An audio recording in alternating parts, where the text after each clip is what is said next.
New York, in the year 2099. Many things have changed.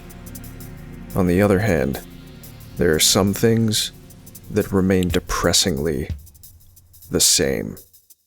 Hey everyone, welcome back to Panels to Pixels. My name is Josh, and today we are looking ahead to the far-flung future by revisiting the recent past, as we explore the history of an unreleased superhero game, how it came to be, why it never was, and how it serves as a snapshot of a comic book publisher on the verge of collapse. This is the story of Marvel 2099, One Nation Under Doom.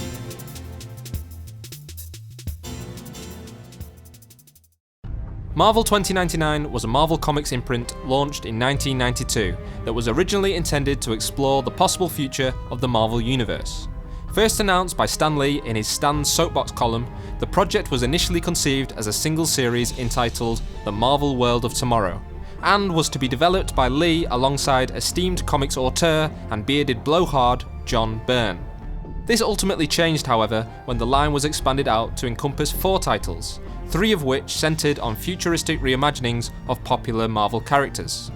They were Doom 2099, Punisher 2099, and the most enduring from the line thanks in part to his appearances in video games, Spider-Man 2099. The 4th title, Ravage 2099, featured an all-new hero scripted by Stan the Man himself. This line of books was well received by fans and would go on to incorporate future versions of other fan favourites such as the Fantastic Four, Ghost Rider, Hulk and the X-Men. Taking its cues from seminal science fiction works such as Blade Runner, the Marvel Universe of the year 2099 was depicted as cold and unforgiving. Readers were introduced to a dystopian future, a police state far removed from the 4-colour world outside your window first established by Lee and Kirby back in the 60s. This was a world ravaged by environmental ruin, destitute by design, and eternally basking in a neon glow.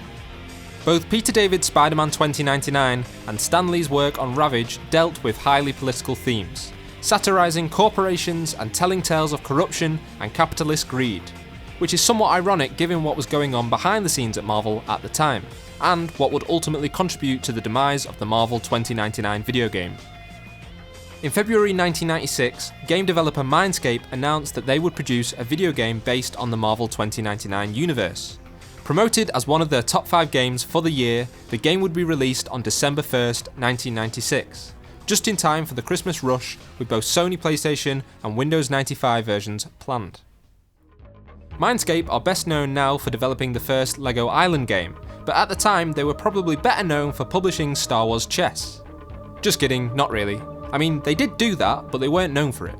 In fact, in the grand scheme of things, they weren't a particularly well-known developer at all, especially when it came to action games, which may have made the announcement feel even more out of left field. After all, most Marvel licensed titles of the time were produced by the likes of Capcom or Acclaim. Well, as it turns out, it was one man's desire to overcome this obstacle that led to Mindscape partnering with Marvel to produce a 2099 game in the first place.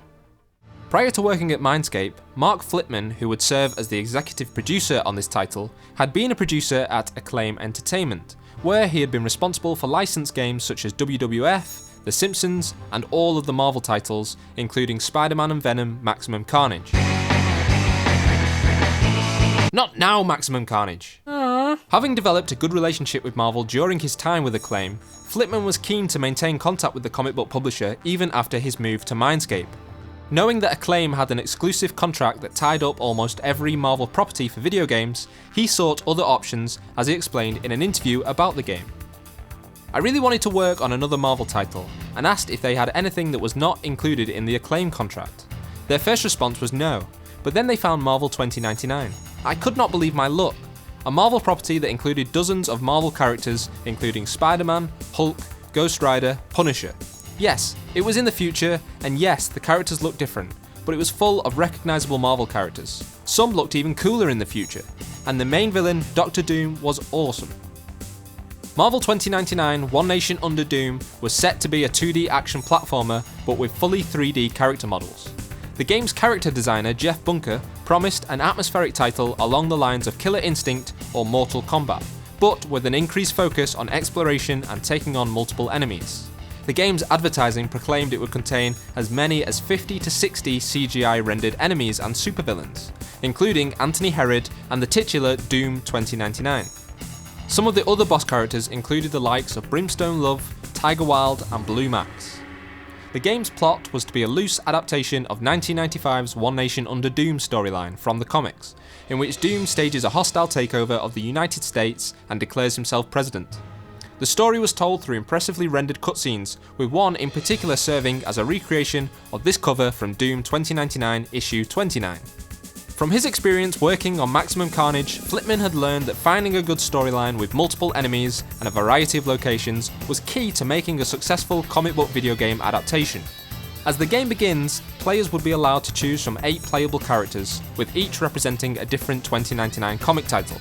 You had Spider-Man, Punisher, Hulk and Ghost Rider, but you could also play as the Thing from Fantastic Four 2099, Skullfire from X-Men 2099, December from X-Nation 2099, or Daredevil from 2099 AD Genesis. After selecting a character, you would be shown a CG cutscene for that character before the level begins, and you would have to play as all 8 characters in order to complete the game. Each character would be associated with their own stage, for example the Hulk in Lotus Land, Ghost Rider in Transverse City, and Spider-Man in Nueva York, the future version of New York City. Besides the side-scrolling jump and punch stages, there were additional one-on-one stages, and levels based around a 3D polygonal flying mechanic, which would allow players to take control of either Ghost Rider or Punisher on hoverbikes. With over 50 future versions of Marvel characters at their disposal, Mindscape were determined to squeeze them all in, with cameos from virtually every character from the 2099 books. Some characters could even assist you by fighting at your side, or in the case of one proposed Reed Richards cameo, by stretching his body to form a bridge across a chasm. Flipman also revealed an emphasis on replayability, with branching paths and levels that scrolled vertically rather than horizontally. By May 1996, just 3 months after the game's initial announcement, CD-ROM and VHS video demos were being shipped to game magazines for pre-release reviews, along with a one-page colour brochure, which boasted the following. It is the year 2099 AD. The world has been ravaged by centuries of world wars, industrial, chemical and radioactive contamination, viral and bacterial infections, and alien intrusion. Your mission? Lead a group of mutants and superhumans against the supervillain Anthony Herod. Get ready for the future. Yes, the hype train was in full effect, with the first public demo being shown off at E3 featuring a playable level of the Punisher 2099 fighting SHIELD troops, plus opening menus and cutscenes. At the 1996 San Diego Comic-Con, Mindscape raffled off One Nation Under Doom pins, shirts and posters. Initial impressions of the game were generally favourable, with VideoGameSpot.com's Joe Fielder writing positively about the cast of comic book characters and varied stage locations. One Nation Under Doom also received a cover story in the September 1996 issue of 3D Design magazine, and was hotly anticipated in the pages of EGM. You can just about make out a cool screenshot of the playable characters from the game. Hold on a second.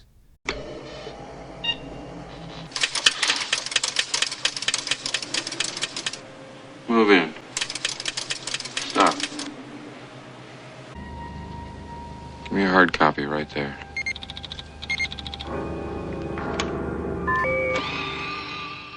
But not everybody was as enthused by the game's old-school 2D graphics and gameplay.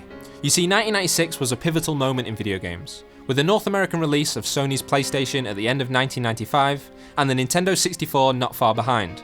Gaming was moving into 3 dimensions, and it left some developers struggling to make the transition from sprite-based game design to polygonal 3D levels. I feel like a lot of licensed superhero titles from this era fell into the gap between the 16 and 32-bit eras, and certainly Marvel 2099 looks like it would have been more in line with the likes of Fantastic Four or Iron Man and Exo Manowar in heavy metal than later titles such as Neversoft Spider-Man. With games like Mario 64, Tomb Raider and Crash Bandicoot all debuting in 1996 and redefining what a game could or should look and play like, it was easy to see how a game like Marvel 2099, One Nation Under Doom, could lose its momentum. But just how does a title like this get cancelled so far into its production, with playable builds of the game being shown to the public and its projected release date just months away? Well, Flipman suggests that the marketing, sales and upper level management teams at Mindscape were never fully dedicated to the title. He felt that the company struggled to understand the value of Marvel and the marketability of a title like Marvel 2099. Which isn't surprising when you consider that at the time, Marvel were on the verge of financial collapse. As the speculation bubble of the early 90s had burst, comic book sales were falling to a fraction of what they were a few years prior, with print runs of many popular titles down as much as 90% from their peaks. Behind the scenes, things were looking even worse, when, at the beginning of 1996, Marvel Entertainment Group laid off 275 employees as the comic publisher's stock value plummeted. Shares, once worth $35 each in 1993, had sunk to as low as $2, and in December 1996, around the same time that the Marvel 2099 game had been slated for release, Marvel filed for Chapter 11 bankruptcy. But even before then, interest in the Marvel 2099 line had been thrown into doubt. Early on in the game's development, Marvel fired 2099 group editor Joey Cavalieri, which prompted a walkout by most of the 2099 creative team. Shortly after, all of the comic titles were cancelled to be replaced by a single series, Marvel 2099 World of Tomorrow, which writer Ben Raab has since revealed was partly intended to ensure that there would be at least one 2099 book on shelves when the game hit stores. Mindscape, meanwhile, were facing their own financial troubles, leading them to lay off 12 members of the development staff in November 1996. Despite the studio's insistence that the game was still in the works, ongoing production of the title slowed and eventually halted in 1997, when the internal development department was shut down entirely.